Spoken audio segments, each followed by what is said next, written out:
네, 전 세계 소리 방송을 학수고대 하시는 구독자 여러분, 1급 한자 188강 속성 강의입니다. 전쟁 관련되어서 전쟁에 나가기 앞서서 신에게 승리 기원 제사를 지내는 그 상황과 장면 때문에 이 제단 시자를 전쟁편에서 다루고 있습니다. 그러면은 우리가 흔히 신에게 비는 거를 뭐라 그래요? 기도한다 그러죠? 여기 기도자가 있죠. 빌기자에는 도끼근이 들어가 있고, 요 목숨 도자에는, 빌도자에는 뭐가 들어가 있어요? 목숨 숫자가 들어가 있죠. 기도, 그잖아요. 신에게 비는 거를 기도라 그러죠.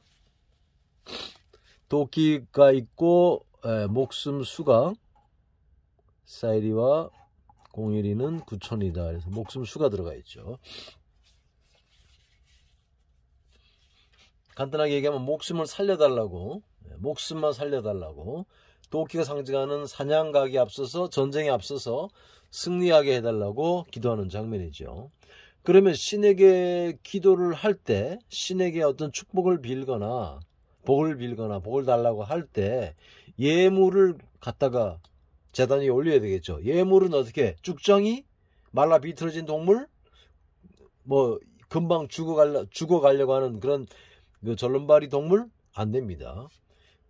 여기 예의 할 때 예도 예자, 예절 예자에는 풍성할 풍자가 들어가 있죠. 그러니까 제단 위에 풍성한 곡식과 아주 살찐 짐승을 올려야만 그것이 곧 예라고 본 거예요. 제사상을 풍성하게 차리는 것, 즉 신에게 제대로 된 예물을 바치는 것이 예의였다. 예도 그러니까 무례라는 것은 신에게 제사를 지내면서 대충 그냥 별 영양가 없는 제물을 바치는 거가 무례한 겁니다. 그 다음에 양을 예전에는 그 소나 양을 많이 바쳤죠. 양을 제단 위에다 바칩니다. 그러면 신에게 좋은 양, 토실토실하고 아주 살찐 양을 풍부한 곡식과 함께 바치면 신은 그 재물을 받아 먹고 보답으로서 뭔가 복을 주거나 화를 막아 주거나 아니면 앞으로 어떤 뭔가를 좋은 일이 일어날 수 있는 앞날을 보여주거나 뭐 그럴 거 아닙니까? 앞날이 좋아질 거라는 것을 우리가 보통 뭐라 그래요? 상서롭다 그랬죠. 그래서 이게 상서로울 상서상자 조짐상자입니다.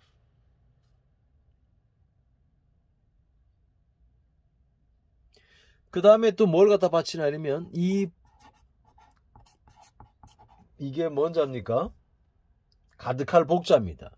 요 글자는 술병에 술이 가득 들어있는 모습이에요.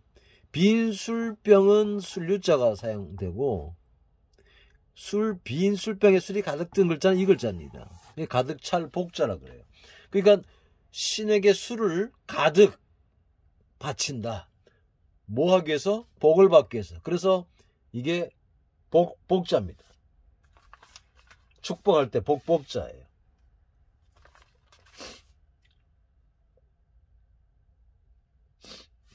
만약에 이런 행동들을 안 하면 무례하거나 살찐 소나 양을 안 바치거나 술도 가득 들어있지 않은 그런 술들을 갖다가 신에게 바치면 재앙이 올 수 있습니다. 입 비뚤어질 괴짜죠. 요거는 뼈다귀, 갈비뼈, 사람의 그 살점을 발라낸 요게 이제 뼈골 아닙니까? 요 살점까지 없는 뼈다귀. 그래서 입 비뚤어질 괴 그럽니다. 그러니까 사람이 뼈다귀만 남았다는 것은 죽은 거예요. 그렇죠? 요게 뼈 알자인데 뼈다귀만 남았다는 죽은 겁니다. 그러니까 뼈다귀만 신에게 이런 엉터리 같은 예물을 바치면 화가 오는 거예요. 그래서 이게 뼈다귀만 남게 된 거죠. 죽음을 말하는 걸 될 수 있겠죠. 이게 화자입니다. 재앙 화자입니다. 길흉화복할 때.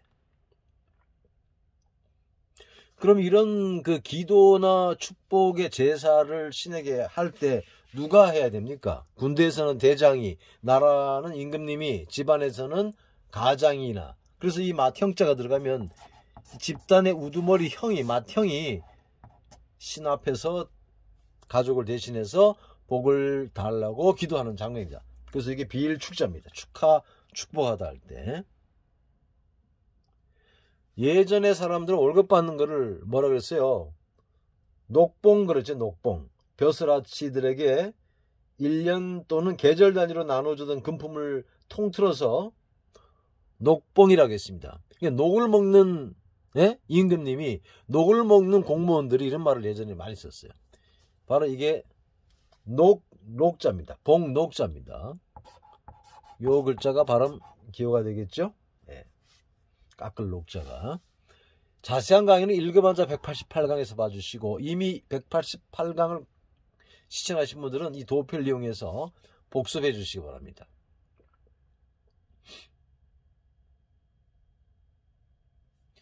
요 글자는 흑토자예요.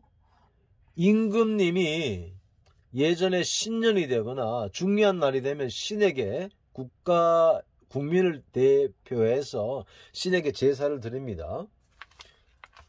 그러죠? 네, 그래서 어느 신을 숭배했느냐? 예전에는 이제 아무래도 토지신과, 그죠? 곡식신을 숭배했겠죠. 그래서 이 글자가 토지신 사자라는 의미가 있고, 제사 지낼 사자라는 의미도 있고, 모일 사자, 사회, 회사, 그렇죠? 종묘사직, 나라나 또는 조정을 이루는 말을 종묘사직, 사직이라고 했습니다. 토지신 신과 곡식신자를 써서, 곡식신 써서 사직이라고 했습니다. 종묘사직이라는 것은 왕실과 나라를 함께 이루는 말이죠. 그래서 이게 제사 지낼 사자인데 토지신 사자입니다. 제사 지낼 때 여러 사람이 함께 모이니까 모일 사자도 된 거예요. 지금은 뭐 사회, 회사 이제 이렇게 말합니다만, 더 과거로 올라가면 회사가 있었던 건 아니죠. 사회라는 말도 모여 사는 사람들의 집단을 사회라고 그러죠. 그래서 모이다라는 뜻도 있습니다. 흥미있는 글자는 요 글자인데, 요게 수풀림자에다가 재단 시자죠. 요거는 그 성경적으로 풀이하면 아주 흥미로워요. 사실인지 아닌지는 알 수 없습니다만, 생명나무와 선악과를 알게 하는 나무를 따먹지 말라고 계시했죠? 이게 그 말 금자입니다. 그런데 따먹었어요? 따먹고 나서 첫 조상들이 선악과를 따먹고 나서 추방되었죠? 추방될 때 하나님께서 그들에게 옷을 해입혀서 내쫓았다고 성경이 알려줍니다. 요 오드이자가 들어간 글자가 옷깃 금자, 가슴 금자, 생각 금자입니다. 그러니까 이 에덴 동산에서 쫓겨난 조상들이 이 긴 옷을 보면서 뭔 생각을 했겠어요? 따먹지 말라고 한 과일을 따먹은 자기들의 죄를 생각했거나, 그러니까 후회했거나 아쉬워했거나, 그런 것들을 이제 가슴 깊이 새겼다 그래야 됩니까? 그래서 이게 가슴 금자, 생각 금자가 됩니다. 흉금을 털어놓다 할 때.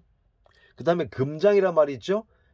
옷깃이라는 뜻도 있습니다. 자세한 강의는 1급한자 188강에서 봐주시기 바랍니다. 아무튼 이 제단에다가 기도하다 빌기자, 도끼근이 들어가서 전쟁이나 사냥에 앞서서 잘되게 해달라고, 전쟁에서 승리하게 해달라고 기도하는 장면에서부터 목숨을 구하는 기도하죠.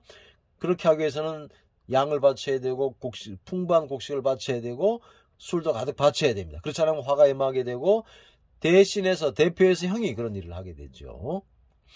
이렇게 해서 제단 시자를 살펴보았습니다. 다음 시간에 만나겠습니다.